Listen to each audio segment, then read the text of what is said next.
quick procedural question. Love your hat, man. Love your hat. Well, exactly. George Brett did. George Brett, I grew up on George Brett. That's what you should. I grew up Terry Park. 100%. I was hustling balls in the third grade. Third grade. I used to skip school, bring my little sock.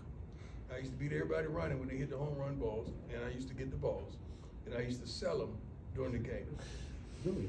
That was my hustle. I used to always make sure I brought the teacher my best ball. With an autograph. I used to sit out there when they came out there out of the clubhouse, and I would get their autographs. And I would beg for crack bats. Crack bats was like $10 or $15.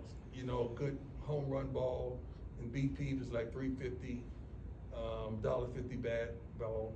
Amos Otis, I used to go down there in the batting cages and help him pick up the balls. I used to be standing on the gate, little kid, you know, darn 7, 8 years old, and he used to let me come in, and I helped him get up the balls and pick up the balls, and he would give me several of them, and that was my hustle, man.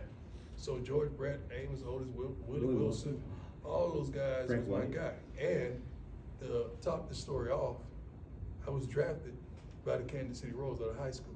Really? Dick Hauser was the manager. Dick Hauser is the one, the late great Dick Hauser was the one that said, son, if you're good enough for us to draft you right now, I hear you're a pretty good football player. I would go to college and we'll draft you again. And that's why I went and played football, because they offered me a substantial amount of money, even though I wasn't an early round pick. But there's a lot of money from a kid that grew up 2 miles from the place in the hood.